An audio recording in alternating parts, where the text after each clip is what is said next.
The system that we're talking about is going to be the Haarp system, the High Frequency Active Auroral Research Project operating up here in Alaska. And if you also think about, and most people remember this from even high school science, but the magnetic field lines that come from the South Pole stretching around and then intersecting at the North Pole and surrounding the planet. These magnetic field lines are very much similar to what you would see on a bar magnet illustration in your basic science books, or in a motor. If you think about the Earth spinning and actually creating a dynamo, a motor, and these magnetic field lines being one of the outproducts of that, in conjunction with interaction with the solar wind, you get things like the magnetosphere and the magnetotail, which comes back behind sort of the way the downwind of the planet, if you will, from the sun itself. In any case, this dynamic of the Earth's motion, solar radiation, the interplay of all of the various factors of the planet are looked at in separate, independent, individual science, not really looked at in integrated science. How do all those systems work together, and what do they create in outcomes? But as we look at Haarp, the primary idea is to affect this ionosphere and then affect these magnetic field lines, and ideally you want to affect those magnetic field lines and the closest place to which they intersect the planet, which happens to be at the poles, and in the case of where Alaska sits on a map, very near the poles, the furthest northern territory in the United States, where you could locate a facility on U.S. territory that you could inject energy directly into the magnetic field lines of the Earth.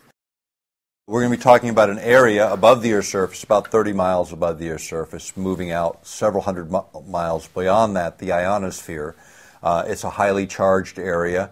It filters out cosmic radiation, various particle streams that without it would make life impossible on the planet. Now, one of the ideas behind Haarp, which is an array or field of antenna here in Alaska, 180 antenna in the array today, it fires or concentrates, focuses radio frequency energy that it literally sends up into a relatively narrow beam, affecting the magnetic field lines in one instance, where the energy is normally, naturally flowing from the South Pole, coming up, arcing high above the equator, then coming back into the North Pole, with the energy flowing from south to north. What happens is those magnetic field lines act as waveguides, so you can pump energy out of Haarp, focus it on those magnetic field lines, and then it screws itself, if you were to be able to see it, with like a corkscrewing motion, where the energy is actually moving now from north to south, using the magnetic field lines as a waveguide. Now, what would that do, essentially? If you had, for instance, an intercontinental ballistic missile that gets fired from China to the U.S., and it traverses those magnetic field lines with those charged particles racing along them, using them as waveguides, it would create a virtual shield around the planet, so any of those incoming objects, intercontinental ballistic missiles, any satellites that happen to traverse those areas, or any other electronically sensitive equipment would be destroyed almost instantly. And so when you think about Haarp, there's a couple of ways to look at it. One is manipulation of those field lines, those magnetic field lines, which actually have been mapped. And if you look at some of the ways those are mapped, is barium particles are injected into the upper atmosphere and lower ionosphere using barium-laden rockets. What those create when you inject radio frequency energy is air glow, where you get this sort of light-up effect.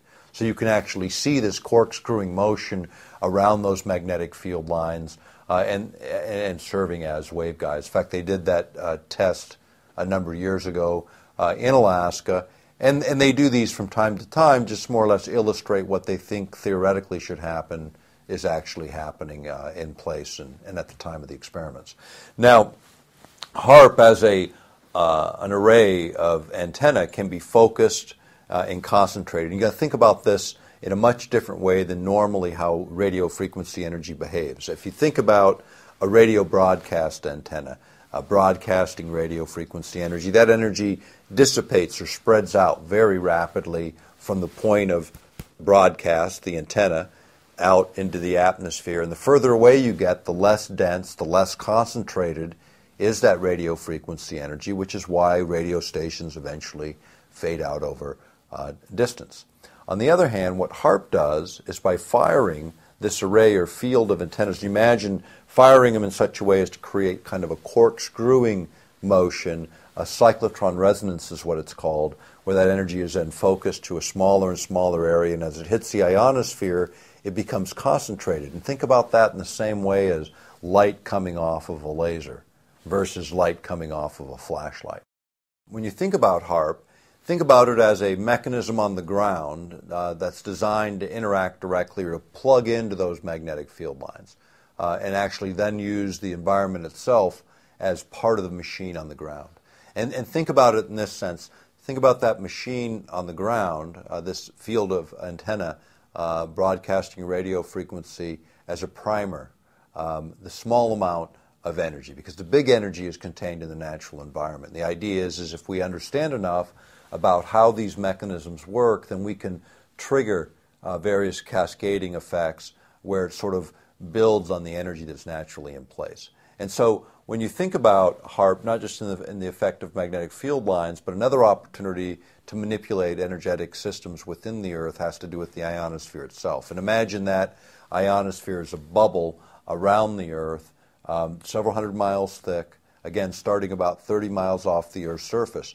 Now, that's a highly charged area, a tremendous amount of energy potential there. In fact, some will remember a number of years ago there was a shuttle experiment where they drug a tether, a dangling wire, through the ionosphere to see what would happen.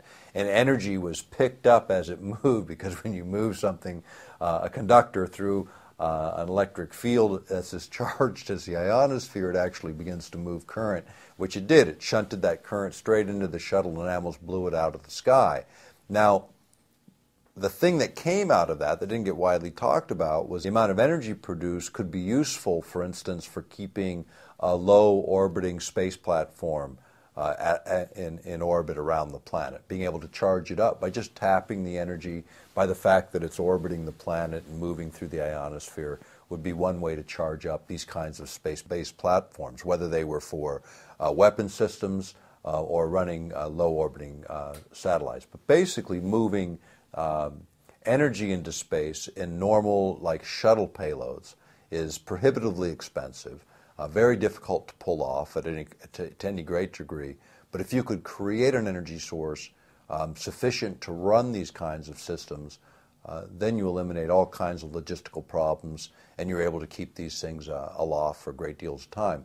Part of the Haarp idea was if you could focus radio frequency energy, you could even concentrate it and send energy directly to these same kind of low-orbiting space platforms, as an example.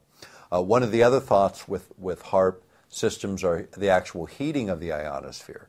And when it's heated, because this energy is concentrated, what happens is the ionosphere then lifts up, moves out several hundred kilometers. Now imagine if you're a satellite drifting through space where there's no atmosphere, and all of a sudden you hit a column of atmosphere. What will happen is it creates friction, and that friction causes that satellite to burn up, and all of a sudden you got a satellite down. When you turn the instrument off, everything goes back to normal, and you have plausible deniability on a satellite going down because nobody knows this kind of technology generally exists. Now, the other place you can use it in that same application, imagine that column going out several hundred miles into space from its normal atmospheric level way down here. Now you got an incoming comet or asteroid coming in from outer space at a tremendous velocity. Now normally those objects, when they hit our atmosphere, they again encounter tremendous friction, they burn up, and most objects dissipate before they ever hit the surface. But big objects, the kinds of objects people are worried about, if you could, say, go from 30 miles of atmosphere to 200 miles of atmosphere, almost 7 times as much distance, and project a trajectory downward, what you're able to do in that instance is literally allow those larger objects to burn up way before they hit the Earth. In fact, the Strategic Studies Institute in London, in reviewing Soviet research on this very same technology, was suggesting that it could be used for not an anti-satellite technology so much as an anti-asteroid or comet-based technology. But all of those things also create a side effect. When you move that much atmosphere up into space, and it's about 30 miles diameter, these columns. So imagine 30 miles in diameter and a couple hundred miles up. Well, below that are pressure systems, high pressure, low pressure systems, and jet streams, all of which can be altered by the manipulation of the ionosphere in this way. And that then creates downstream weather effects that cannot be modeled, that cannot accurately be predicted, and therein lies huge problems when you start to manipulate by technology applications to create one effect.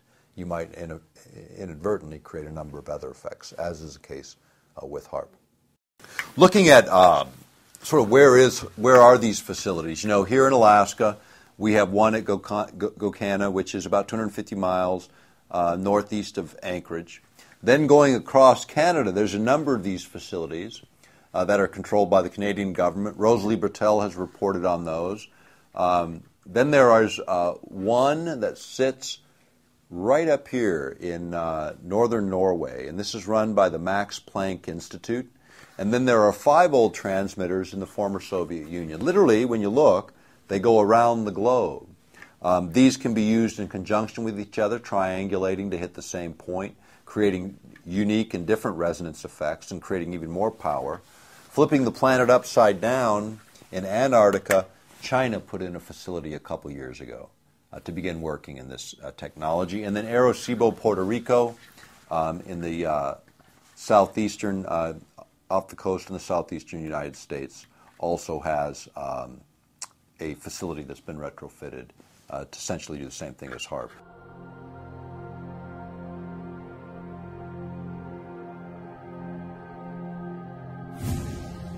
Ionospheric heaters, which are what these were previously called, actually originated in the former Soviet Union. People remember them from the 1970s when they created what was called the woodpecker signal, and it was exactly as it sounded. It was this weird static that was rhythmic and coherent, man-made. Ham operators picked it up all over the world, and because they could triangulate where it was coming from, they isolated the location of these 5 transmitters in Russia, or the former Soviet Union. And those transmitters were associated with health effects in Oregon, power failures in central Canada, and a number of other anomalous phenomena in the 1970s. And those were the predecessors of Haarp. It's the very same technology with a modern twist. The old transmitters would take 15 minutes to reset the frequency because you had to readjust all these antennae. Now, with Haarp, it's done in milliseconds by adjusting the software. So very efficient. You can change things. You can cause them to do different things. It's not a big project in terms of reset. And it's a small expenditure. I mean, Haarp they've spent $100 million on, which in military terms is like cab fare. You know, it's like it's not even cab fare. It's the snowflake and the pile of snow out front, you know, that we walk through in the course of all this. But when you look at the impact of each of these technologies that we've touched on today, it's not the same game anymore. These are earth-shaking technologies, the very technologies that will either transform or enslave.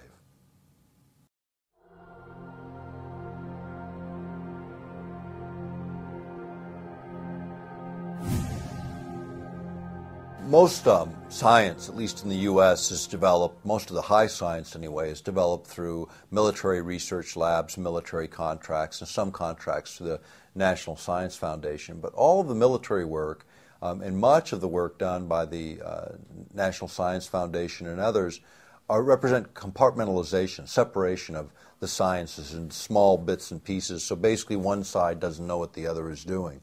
In fact, the first paper I ever presented at 19 was on the contrasting sort of our approach of compartmentalization in our approach to science and the Russian approach, or the Soviet approach.